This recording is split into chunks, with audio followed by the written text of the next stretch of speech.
সুপ্রিয় দর্শক, স্বাগত জানাচ্ছি। পৃথিবীর সবচেয়ে বড় আর জনবহুল মহাদেশ এশিয়া। আনুমানিক 456 কোটি জনসংখ্যা রয়েছে এশিয়াতে, যেখানে বিশ্বের 60%-রও বেশি মানুষ বসবাস করেন। সবশেষ স্বাধীন রাষ্ট্র পূর্ব তিমুর সহ 49টি স্বাধীন সার্বভৌম রাষ্ট্র নিয়ে এই মহাদেশটি গঠিত।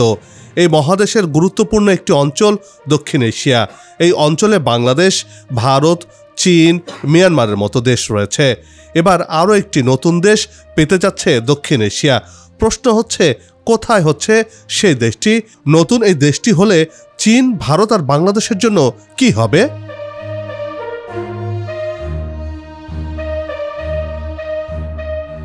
অন্যদিকে ভারতের সীমান্ত এলাকা ভাঙতে চলেছে এবার। প্রশ্ন হচ্ছে, কোন অঞ্চলে ভাঙন ধরছে? এর পেছনে কারা রয়েছে? এই অঞ্চলে যে খ্রিস্টান অধ্যুষিত রাষ্ট্র হওয়ার গুঞ্জন রয়েছে, তা কত দূরে গিয়েছে? এসব প্রশ্নের উত্তর সহ দক্ষিণ এশিয়াতে দুটি অঞ্চল ভেঙে নতুন দুটি রাষ্ট্র গঠনের গুঞ্জনের আদ্যপান্ত নিয়ে সাজিয়েছি এবারের পর্বটি। বিস্তারিত জানতে পুরো ভিডিওটি দেখুন। দর্শক, চলুন চলে যাই মূল ভিডিওতে।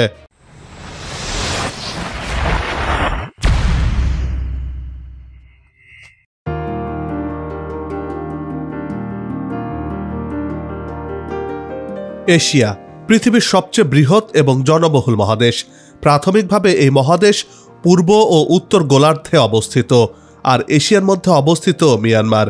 আগে বার্মা নামে পরিচিত ছিল দেশটি। প্রাচীন নাম ব্রহ্মদেশ। দক্ষিণ পূর্ব এশিয়ার রাষ্ট্র এই মিয়ানমার।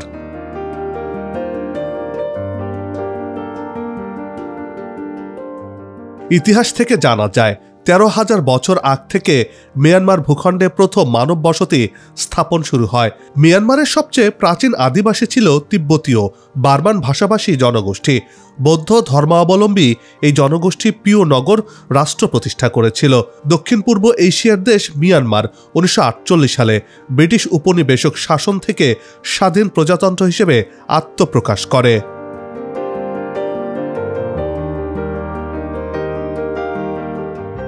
6,76,578 বর্গ কিলোমিটার জায়গা জুড়ে মিয়ানমারের অবস্থান।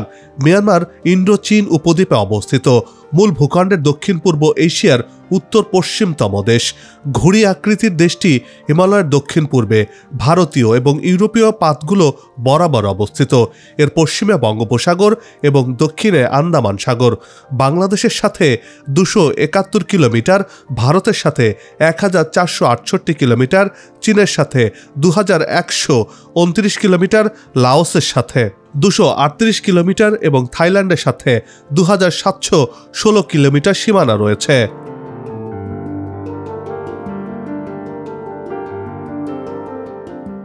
মিয়ানমার কৃষি প্রধান দেশ। দেশের 60%-রও বেশি মানুষ কৃষি কাজ করে থাকেন। দেশটির উত্তর, পশ্চিম ও পূর্বাঞ্চলে পাহাড় আর পাহাড়। মিয়ানমারের পশ্চিমে বাংলাদেশের চট্টগ্রাম বিভাগ এবং ভারতের মিজোরাম, উত্তর পশ্চিমে ভারতের আসাম, নাগাল্যান্ড এবং মণিপুর অবস্থিত। মিয়ানমারের সাথে বাংলাদেশের রাখাইন বা আরাকান রাজ্যের সীমানা রয়েছে।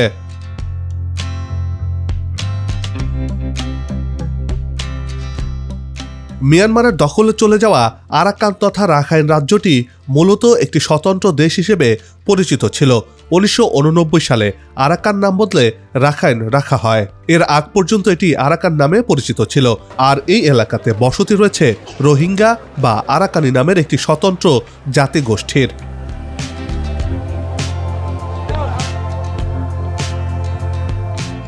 অন্যদিকে বাংলাদেশের অন্যতম নিকটতম প্রতিবেশী দেশ মিয়ানমার, যা আগে বার্মা নামেও পরিচিত ছিল। মিয়ানমার প্রতিবেশী রাষ্ট্র হলেও বাংলাদেশিদের কাছে অনেকটা অচেনা একটি দেশ। প্রতিবেশী দুই দেশের জনগণের মধ্যে তেমন কোনো যোগাযোগ নেই, সম্পর্কের আদান প্রদানও নেই। সরকারি পর্যায়ে দেশটির সাথে কূটনৈতিক সম্পর্ক থাকলেও মিয়ানমার বরাবরই বাংলাদেশের জন্য সংকটই তৈরি করেছে। মিয়ানমার থেকে বিতাড়িত প্রায় 15 লাখ রোহিঙ্গা বোঝা হয়ে রয়েছে এখন বাংলাদেশের জন্য। গেল কয়েক বছর ধরে দেশটির অভ্যন্তরীণ জাতিগত দাঙ্গা, গৃহযুদ্ধ, যা বাংলাদেশের সীমান্ত এলাকাকে অস্থির করে তুলেছে। আর এবার সীমান্তে যোগ হয়েছে নতুন একটি ইস্যু, আরাকান আর্মি।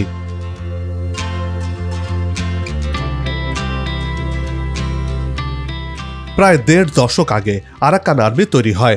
রাখাইন রাজ্যকে ঘিরে ইতিমধ্যে উত্তেজনা দেখা দিয়েছে। সরকারি বাহিনীকে রীতিমতো পরাজিত করে তারা পুরো অঞ্চল দখল করে নিয়েছে। সর্বশেষ মংডু দখল করার মধ্য দিয়ে তারা মিয়ানমার সেনাবাহিনীকে বৃদ্ধাঙ্গুলি দেখিয়েছে। প্রতিষ্ঠার মাত্র ১.৫ দশকের কম সময়ের মধ্যে দেশটির সরকারি বাহিনীকে পরাজিত করে রাখাইন আর্মি তৈরি করতে যাচ্ছে নতুন একটি দেশ।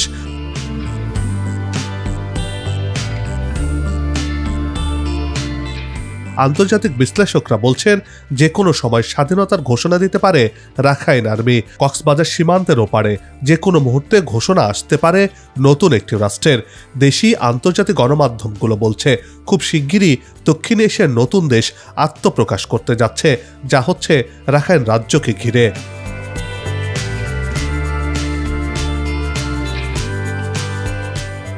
মিয়ানমার ভারতের মণিপুরকে ঘিরে হঠাৎ করে অশান্ত হয়ে উঠেছে এশিয়ার দক্ষিণ পূর্বাংশ। খণ্ড বিখণ্ড হবার পথে মিয়ানমার, সেই সাথে ভারতের 7 সিস্টার্স খ্যাত ভারতের মণিপুর রাজ্যকে ঘিরে দিনকে দিন ভাঙনের সুর জোরালো হচ্ছে। কিছুদিন আগে ভারত ভাঙার ডাক দেন মিজোরাম রাজ্যের মুখ্যমন্ত্রী লাল ধুহোমা। মোদী সরকার এসব তথ্য চেপে রাখলেও বার্তা সংস্থা রয়টার্স 7 সিস্টার্স নিয়ে নানা ধরনের তথ্য প্রকাশ করেছে। উত্তাল মণিপুরের সাথে এবার মিশেছে মিয়ানমার থেকে আসা বিদ্রোহীরা। আর এই বিদ্রোহী যোদ্ধাদের হাতে এসেছে rocket launcher, sniper, assault rifle সহ অত্যাধুনিক অস্ত্র। গুঞ্জন শোনা যাচ্ছে মণিপুরের এই অস্থিরতার পেছনে কাজ করছে আমেরিকার মতো দেশ। তাদের ইন্ধনে এমনটি হচ্ছে বলেও অনেকে মনে করছেন।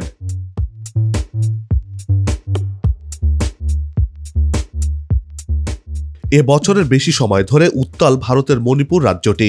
কুকি আর মেইতেই জনগোষ্ঠীর মধ্যে চলছে প্রত্যক্ষ সংঘর্ষ। এই পরিস্থিতি নিয়ন্ত্রণে আনতে বসে নেই ভারতের মোদী সরকারও। গেল নভেম্বরে ভয়াবহ সহিংসতার পর ছোট এই রাজ্যটিতে ৬৭,০০০ সেনা মোতায়েন করা হয়েছে, যার সাথে ৩০,০০০ পুলিশের এক শক্তিশালী বাহিনী মিলে ১ লাখের বেশি আইন শৃঙ্খলা বাহিনীর বিশাল বহর তৈরি করেছে।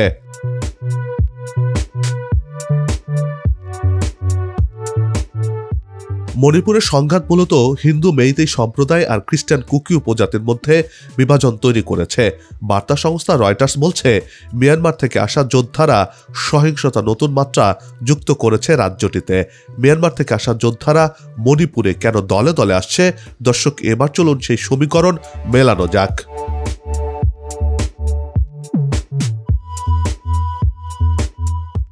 ভারতীয় বিচ্ছিন্নতাবাদী সশস্ত্র বিভিন্ন গোষ্ঠীর সদস্য যারা মিয়ানমারে আশ্রয় নিয়েছিলেন এবং সেখানকার গৃহযুদ্ধে লড়াই করেছেন জান্তা সরকারের পক্ষে।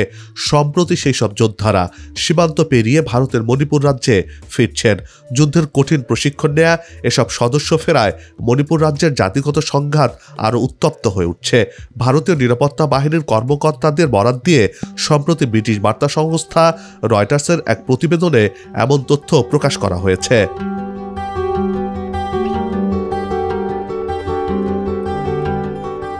রয়টার্স বলছে মিয়ানমার থেকে যোদ্ধারা মণিপুরে ফেরায় প্রভাবশালী ও হিন্দু সংখ্যাগরিষ্ঠ মেইতি সম্প্রদায় এবং খ্রিস্টান ধর্মাবলম্বী কুকি উপজাতিদের মধ্যে সহিংসতা বেড়েছে। মণিপুরের এই সংঘাত ভারতের প্রধানমন্ত্রী নরেন্দ্র মোদীর ১১ বছরের সরকারের সবচেয়ে বড় আইনশৃঙ্খলা ব্যর্থতা বলে দাবি করছেন সমালোচকরা।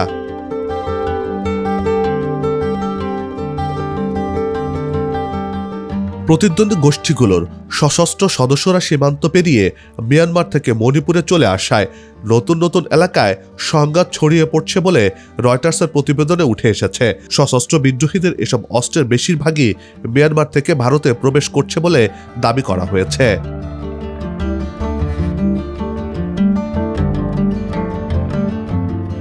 মণিপুরে এই অস্থিরতার মধ্যেই ভারতীয় মিডিয়া চাঞ্চল্যকর তথ্য প্রকাশ করেছে। তাদের দাবি বর্তমানে মণিপুর রাজ্যটিতে ইন্টারনেট বন্ধ থাকলেও বিদ্রোহী গোষ্ঠীরা নিশ্চিন্তে ইন্টারনেট ব্যবহারের মাধ্যমে সমন্বয় করে চলেছেন। কিভাবে এটি সম্ভব হচ্ছে তার উত্তরে মিডিয়াগুলো বলছে বিদ্রোহীদের মধ্যে ব্যবহৃত হচ্ছে স্যাটেলাইট নির্ভর ইন্টারনেট। তারা এটি ব্যবহার করেই সমন্বয় করছেন, অর্থাৎ আমেরিকার যে স্যাটেলাইট নির্ভর ইন্টারনেট রয়েছে সেটি তারা ব্যবহার করছেন। আর এজন্য আমেরিকাকে ইন্ধনদাতা হিসেবে দায়ী করছেন স্থানীয়রা।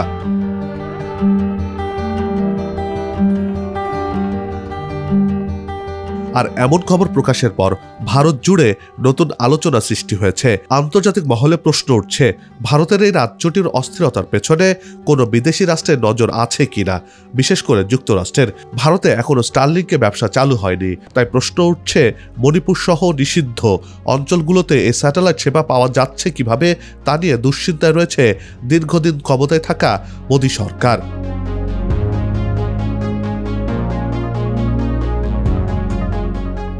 মেইতেই সম্প্রদায় মণিপুর, মিয়ানমার ও আশপাশের অঞ্চলে বসবাস করে থাকেন। এদের বেশিরভাগই সনাতন ধর্মাবলম্বী, আবার কেউ কেউ সানামাহি ধর্মেরও অনুসারী রয়েছেন। অন্যদিকে কুকি সম্প্রদায়ের বসবাস উত্তর পূর্ব ভারত জুড়ে। মণিপুরে বাস করা এ সম্প্রদায়ের অনেকেই আবার নিজেদের মিয়ানমারের অধিবাসী বলে মনে করে থাকেন। কুকি জনগোষ্ঠীর বেশিরভাগই খ্রিস্টান জাতিগোষ্ঠীর। মেইতেই সম্প্রদায়ের মানুষজনের বেশিরভাগই রাজ্যটির মূল শহর ইম্ফলে বসবাস করেন। অন্যদিকে কুকি সাম্রাজ্যের বসবাস আশপাশের পাহাড়ি অঞ্চলগুলোতে।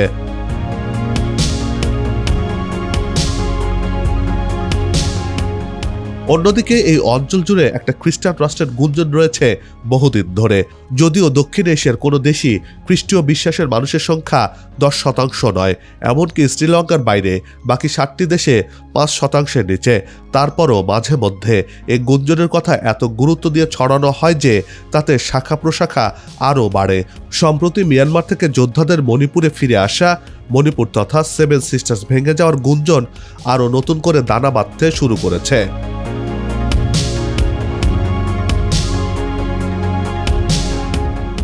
অনেকেই মনে করছেন এবার মণিপুর স্বাধীন রাষ্ট্র হিসেবে নিজেকে ঘোষণা দিতে পারে, কেননা এর আগেও মণিপুরে নিজেদের পতাকা উড়িয়েছে, নিজেদের স্বাধীনতা দাবি করেছে একটি গোষ্ঠী। আর তাই ভারতের ভাঙন, নতুন খ্রিস্টান রাষ্ট্র গঠন আর আমেরিকার জড়িত থাকার খবরের সত্যতা কতটুকু তা হয়তো সবাই স্পষ্ট করে বলে দেবে, এমনটি মনে করছেন আন্তর্জাতিক বিশ্লেষকরা। তবে সবকিছু ভেঙে নতুন করে প্রশ্ন উকি দিচ্ছে, বাস্তবে এরকম একটা কল্পিত রাষ্ট্রের সত্যতা কতটুকু রয়েছে, নাকি এটা শুধু সংখ্যাগুরুদের জুজু দেখানোর রাজনৈতিক কৌশল মাত্র, সেটি নিয়েও প্রশ্ন তুলছেন আন্তর্জাতিক বিশ্লেষকরা।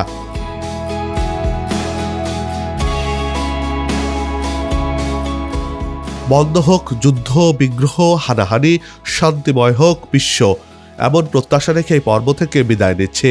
তবে যাবার আগে সেই একই অনুরোধ, যেখানে সেখানে ময়লা আবর্জনা ফেলবেন না, পরিবেশের ক্ষতি করবেন না, অযথা হর্ন বাজাবেন না, আপনার দেশের সৌন্দর্য রক্ষায় পোস্টার লাগানো থেকে বিরত থাকুন। যদি চ্যানেলটিতে নতুন হয়ে থাকেন, ভিডিওটি ভালো লাগে, তাহলে চ্যানেলটি সাবস্ক্রাইব করে ভালোবাসায় আবদ্ধ করবেন। ভালো লাগা না লাগার বিষয়টি কমেন্টে লিখে জানাবেন। কি ধরনের ভিডিও দেখতে চান তাও জানানোর অনুরোধ রইল। আগামীতে আবারও দেখা হবে নতুন কোনো জায়গা, তথ্য, ইতিহাস আর উন্নয়ন চিত্র নিয়ে। নিজে ভালো থাকুন, দেশকে ভালো রাখুন, আমাদের সাথেই থাকুন, দেখতে থাকুন দেশের এগিয়ে যাওয়ার চিত্র। ধন্যবাদ।